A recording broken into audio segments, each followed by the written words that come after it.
Fala pessoal, beleza? Sejam muito bem-vindos ao canal de resenhas dos Perdidos no Tempo e hoje é dia de Dungeon World. Vamos avançar mais um pouquinho aqui explorando esse PBTA de fantasia medieval, publicado aqui no Brasil pela Secular Games, e a gente está explorando aqui capítulo a capítulo, tentando identificar e trazer para vocês os pontos principais, mais relevantes, para vocês terem uma ideia geral de como é que funciona o jogo, beleza? Quem está chegando agora, não entre em pânico, tem a nossa playlist aqui exclusiva do Dungeon World, com tudo que a gente já fez a respeito desse jogo, para você assistir com calma e depois se juntar a nós nessa caminhada, porque toda semana tem um vídeo novo.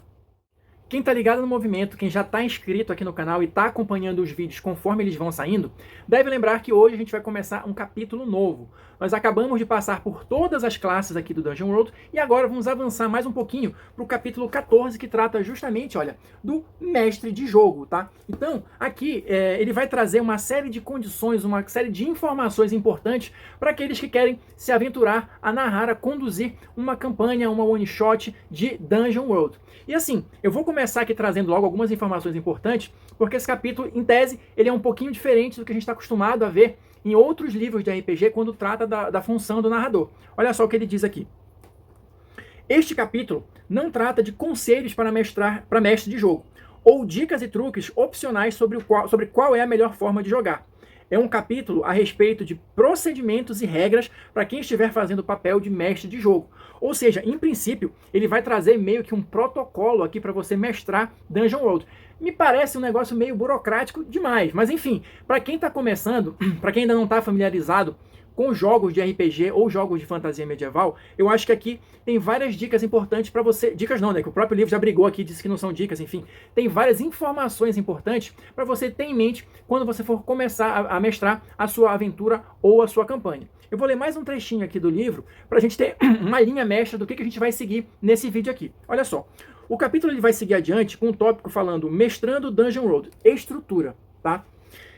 Fazer um jogo de Dungeon World se baseia nos seguintes preceitos: objetivos, princípios e movimentos. Mas o que é cada um desses preceitos? Eu vou ler aqui uma definição básica, mas a gente vai explorar cada um deles ao longo do vídeo, beleza? Então olha só. Os objetivos indicam para onde você quer que a aventura vá ao sentar na mesa.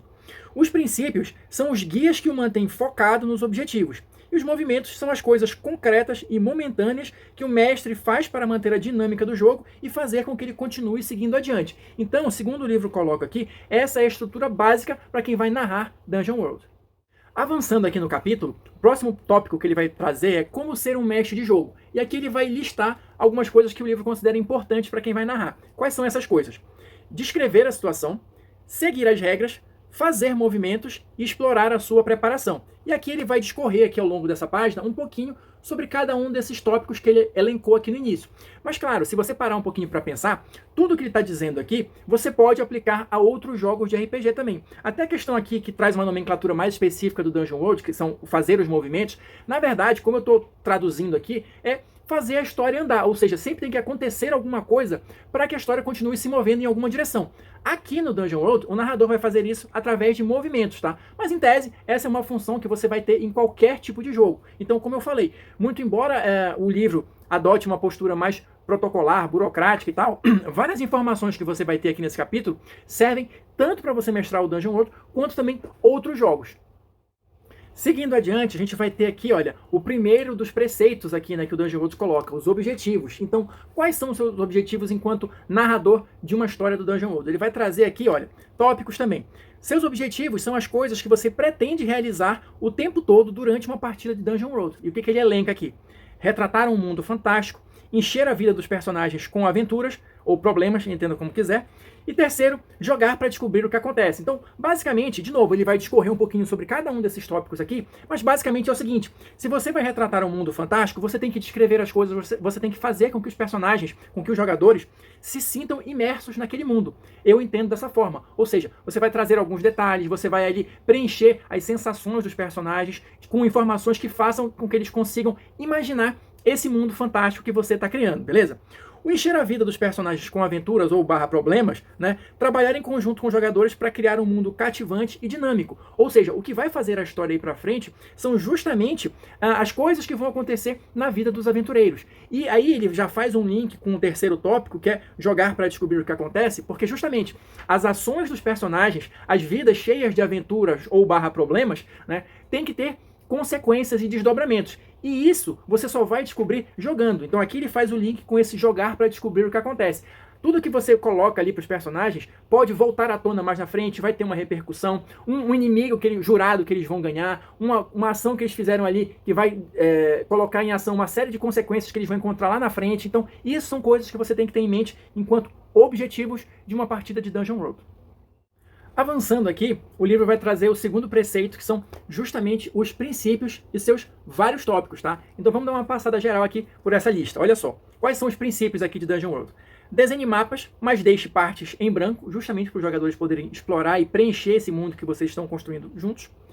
Dirija-se aos personagens, não aos jogadores. Isso auxilia na questão da imersão. Em vez de eu falar fulano, o que você vai fazer? Eu digo, o guerreiro tal, o nome do personagem. O que você vai fazer diante dessa situação? Qual vai ser a sua ação diante do que está ocorrendo ali perante seus olhos? Ou alguma coisa assim. Isso ajuda, parece bobagem, mas ajuda na imersão.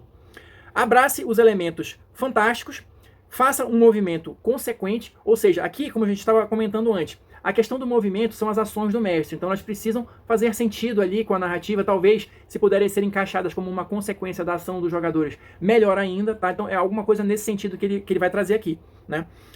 Nunca diga o nome do seu movimento. Os movimentos, as ações do mestre e dos jogadores também têm nomes específicos. A gente já falou vários deles aqui ao longo dos nossos vídeos. Só que a ideia do Dungeon World é justamente ter uma narrativa mais fluida, ou seja, você vai simplesmente dizer o que o seu personagem vai fazer e isso vai servir como um gatilho para você saber que você ativou o movimento tal. E a mesma coisa o narrador. Ele não vai dizer, agora o monstro vai causar dano. Não, o monstro vai simplesmente atacar ou alguma coisa assim e a consequência disso vai ser o movimento causar dano.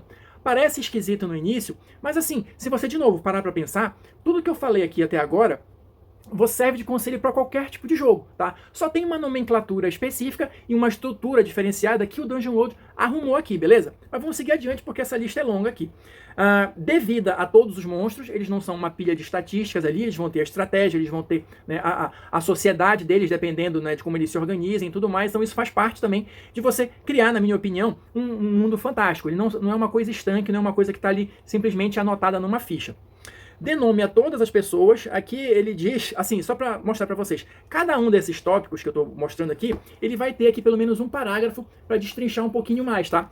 E esse dê nome a todas as pessoas, assim, esse aqui talvez seja o único que seja meio esquisito para mim, pelo menos, porque assim, em tese, todo mundo que você encontrar no jogo ali vai ter um nome, uma história, um propósito, não sei o quê. Muito embora isso seja muito bacana, é extremamente trabalhoso para o narrador, tá? Ele coloca aqui, lá pro final do livro, tem uma listinha ali, se você quiser sortear alguma coisa básica e tal, para tornar esse personagem que eles vão encontrar por 30 segundos alguém mais interessante. Aí vai de cada um, né? De cada mestre, de cada jogador, se curtem mesmo de fato isso ou não. Enfim, essa aqui é a única que eu deixo aqui uma interrogação a critério de cada um. Outra coisa. Faça perguntas e use as respostas, ou seja, explore os seus jogadores nesse sentido.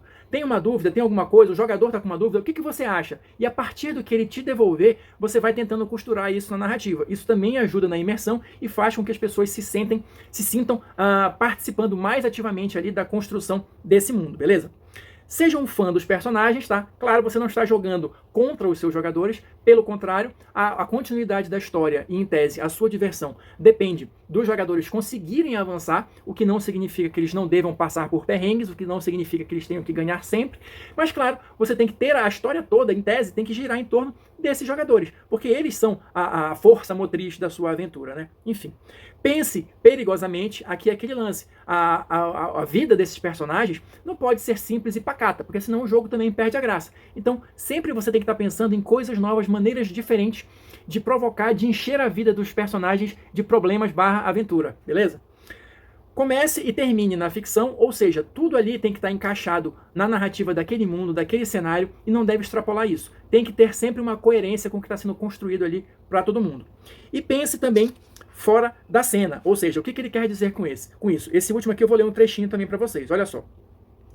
Só porque você é fã dos personagens, isso não quer dizer que tudo acontece diante deles. Ou seja, o mundo, muito embora a história gire em torno dos personagens, tem coisas que vão acontecendo ali que os personagens não vão ter acesso, pelo menos de início. Uma trama, alguma coisa que está acontecendo, um exército inimigo que está avançando. Então, você tem que ter em mente também que algumas coisas podem estar acontecendo fora de cena, que os personagens ainda não sabem das suas consequências ou que esses fatos estão se desenrolando. Claro, em algum momento, para que isso seja relevante, essas histórias precisam se encontrar, mas sempre pense no que está acontecendo também fora da vista dos personagens.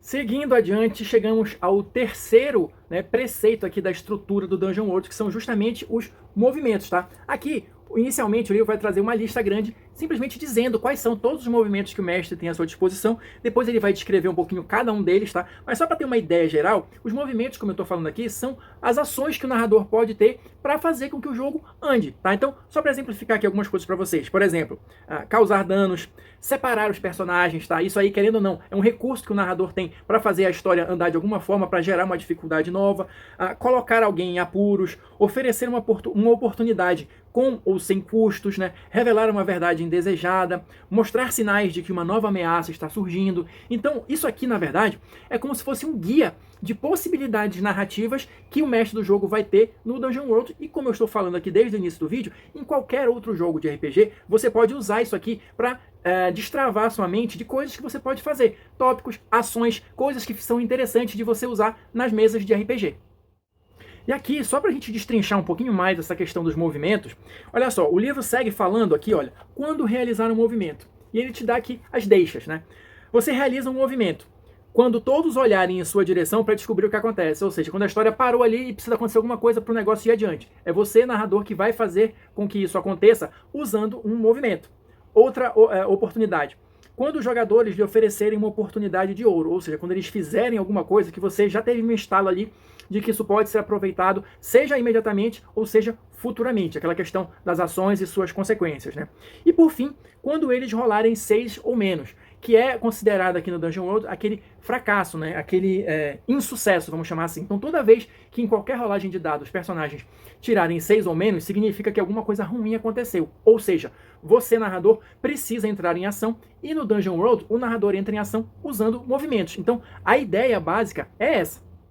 Na sequência, o livro vai trazer aqui, olha, o tópico escolhendo um movimento, tá? E logo depois o executando um movimento. Então aqui, basicamente, ele vai te dando ideias de como é que você vai encadeando as coisas, De novo, aquela noção das ações dos personagens com as suas consequências. Então ele vai te dar algumas noções de como fazer isso. Qual é o movimento que você vai escolher de forma, segundo o exemplo que ele coloca aqui, os seus movimentos eles vão se tornando uma bola de neve, ou seja, eles vão se somando, eles vão se acumulando e as consequências das ações dos jogadores é que vão fazendo com que isso aconteça. A ideia geral é essa.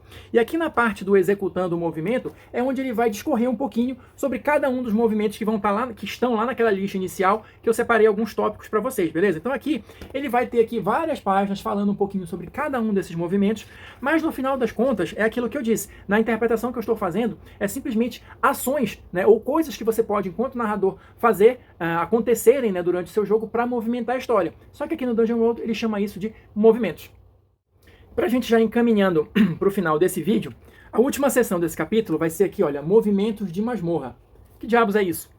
Vou ler o trechinho aqui para vocês. Movimentos da masmorra são um tipo especial de movimento utilizado para fazer ou alterar uma masmorra de improviso.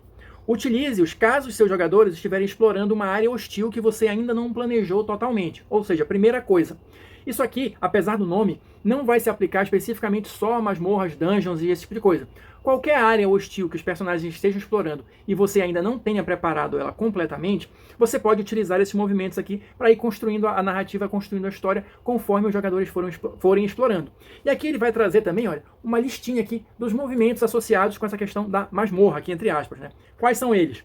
Mudar o ambiente, apontar para uma ameaça iminente, introduzir uma nova facção ou tipo de criatura, fazer com que retornem para um lugar onde eles já passaram, apresentar riquezas que venham com um preço, apresentar um desafio para um dos personagens. Ou seja, de novo, é aquela ideia que eu estou colocando aqui ao longo do vídeo. Na verdade, eu acho que o Dungeon World ele conseguiu aqui, de repente, sistematizar e organizar ações que o narrador pode fazer para fazer a história girar, que é o objetivo principal. Então aqui seriam tópicos, ideias, possibilidades de narrativa que o narrador vai ter, né, para utilizar ali de acordo com a situação. Só que aqui ele chamou dessa maneira, com essa nomenclatura de movimentos. Mas na verdade, na minha opinião, essa seção toda aqui de movimentos do mestre e tudo mais, seja os movimentos básicos, seja a questão dos movimentos de masmorra, seja os princípios, seja os objetivos, tudo isso, na verdade, são só maneiras novas de descrever o ato de mestrar. Então é isso, pessoal. Vou ficando por aqui. Quem assistiu até agora, muito, muito obrigado pela companhia.